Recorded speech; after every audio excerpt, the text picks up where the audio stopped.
They told me I didn't deserve help.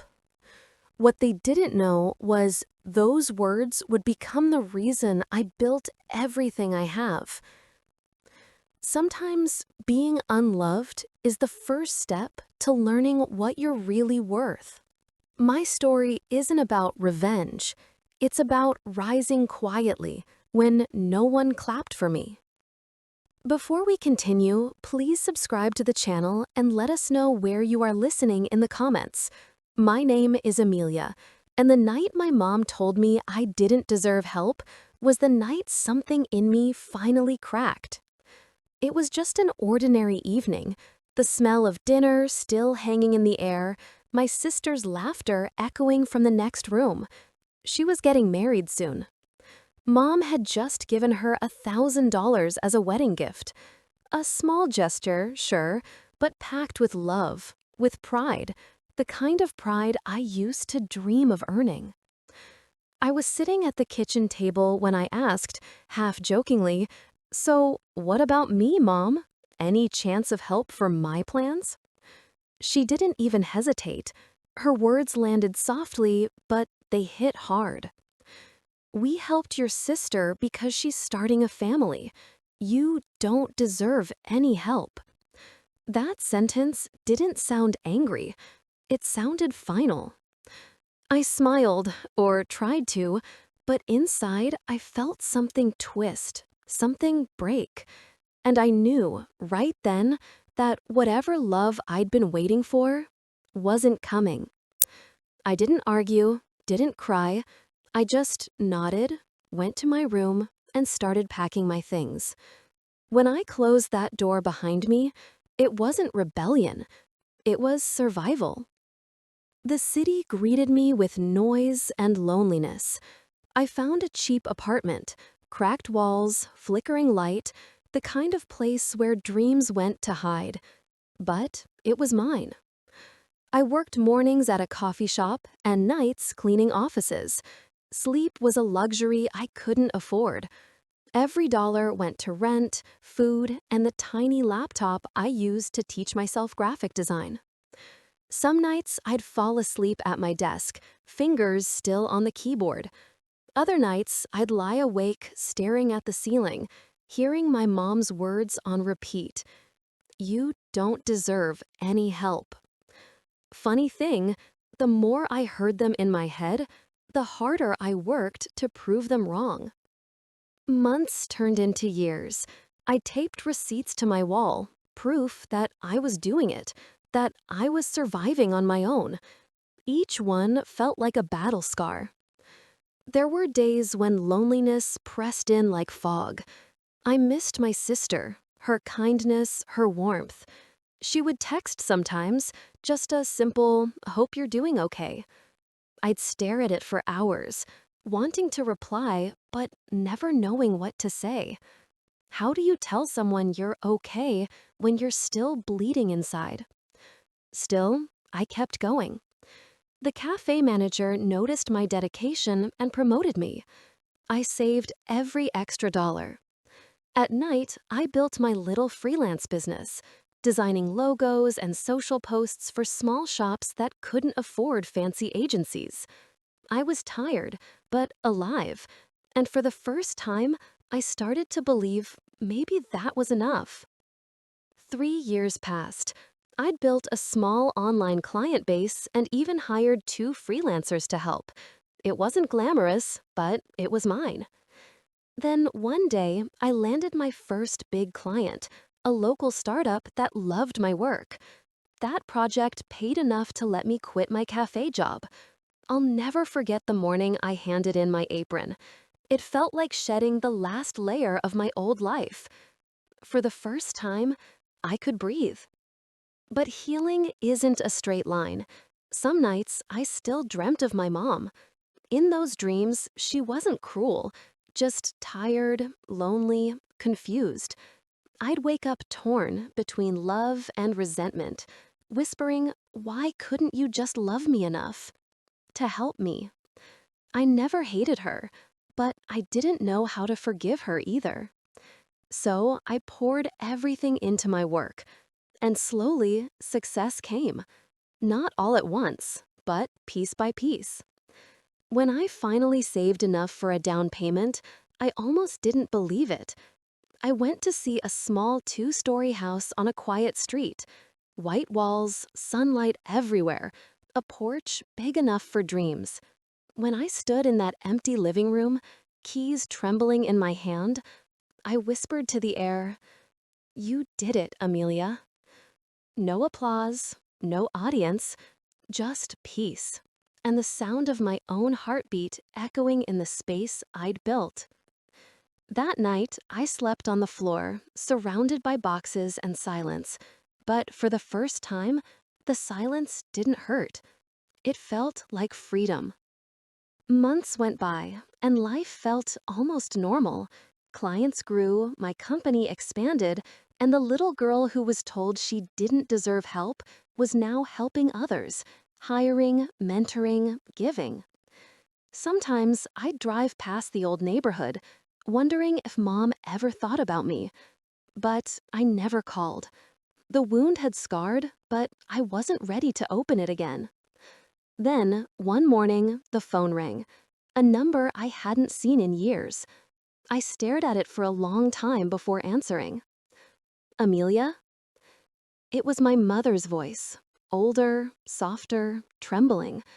Something in her tone made my heart drop. "It's your sister," she said, and then her voice broke. "She's gone." The world tilted. For a moment, I couldn't breathe. Her laughter, her texts, her kindness, all gone. And suddenly, the years of silence between us felt like a cruel mistake. I didn't cry at first. I just sat there, the phone still against my ear, the silence on the other end growing heavier by the second. My sister was gone.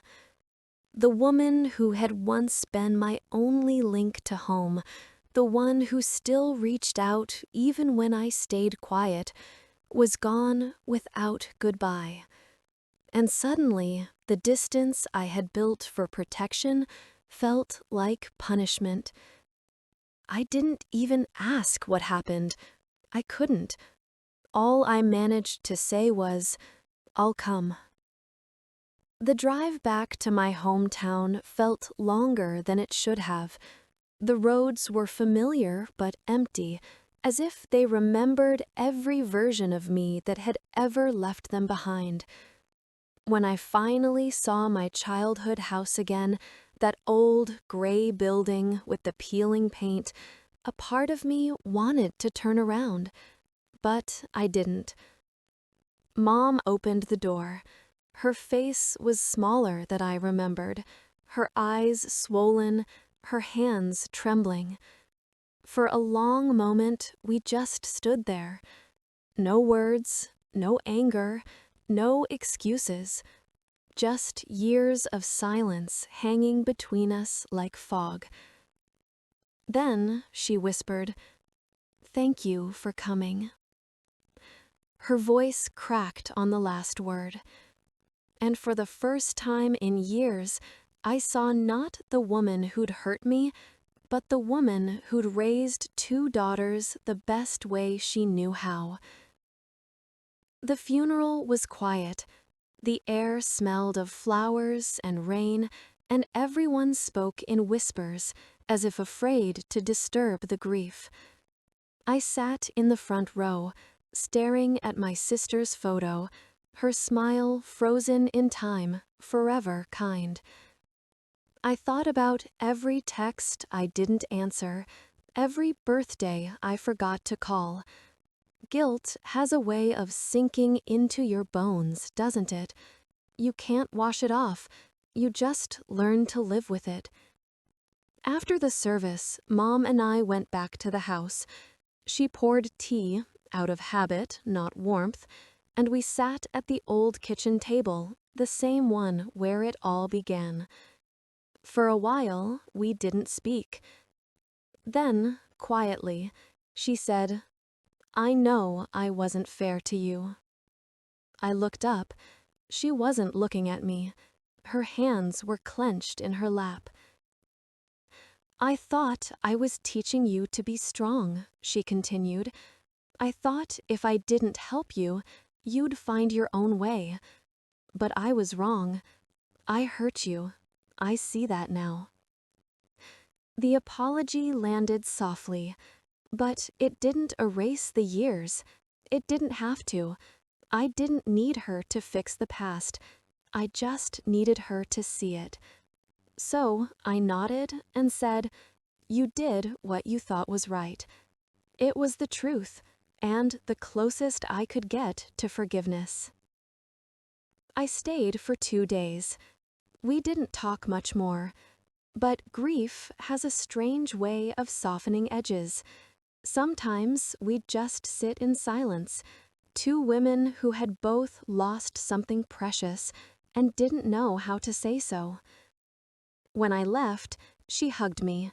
It was awkward, stiff, but real. "Take care of yourself, Amelia," she said. "I always do," I replied, and I meant it. Months passed. Life, as it always does, moved forward. I went back to work, but something in me had shifted. Losing my sister reminded me how fragile everything was, how quickly time could steal what pride tried to protect. So I let go of the anger I'd been carrying. Not for her, for me. I built again. The business grew, the house filled with laughter, friends, colleagues, and sometimes quiet evenings with a book and tea. Peace, it turned out, wasn't a gift someone could give you. It was something you built with your own hands. Then, one Saturday morning, my doorbell rang. When I opened it, I froze. Mom stood there, clutching a small purse, eyes red but smiling softly. "Hi," she said. "Hi," I managed. I was nearby and thought, maybe I could see where you live now. I hesitated, then stepped aside. "Of course, come in." She walked slowly, her gaze moving over the living room, the tall ceilings, the sunlight spilling across the marble floor, the art on the walls. "This is beautiful," she whispered. Her voice shook. "You really did it." I smiled faintly. "Yeah, I guess I did." For a while, she just stood there, taking it all in. And then, her composure broke. She covered her face and started to cry. I hadn't seen her cry since I was a child. Between sobs, she said, "I'm so sorry, Amelia. I didn't know. I didn't think. You'd make it without us." Her voice cracked on the word us. "You did all this alone." I stepped closer, unsure if I should comfort her or keep my distance. Finally, I whispered, "I wasn't alone, Mom. I had me. And for a long time, that had to be enough." She nodded through her tears, and I think in that moment she finally understood that the daughter she'd once dismissed had turned her pain into purpose. We sat together on the couch. She told me stories I'd never heard, about her struggles, her regrets, her fears. I listened, really listened, for the first time. And somewhere between the words, something unspoken healed. When she left later that afternoon, she hugged me again, longer this time. "I'm proud of you," she said, and this time I believed her. That night, I walked through my house, turning off lights one by one. I stopped by the big window in the living room, the one that overlooked the city. The skyline shimmered in the distance, the same city that once swallowed me whole. And I thought of my sister, how she would have loved this place, the laughter, the colors, the peace. I whispered into the quiet, I hope you see this wherever you are. We're okay now. The wind outside rustled softly like an answer. Sometimes people ask me how it feels to stand where I am now after everything. I tell them it's not victory I feel, it's peace. Because forgiveness isn't about forgetting what they said or did, it's about remembering who you became in spite of it. I used to think my mother's words, "You don't deserve any help," were a curse. But now I see them differently. They were a test, and I passed it. I passed the life they said I didn't deserve.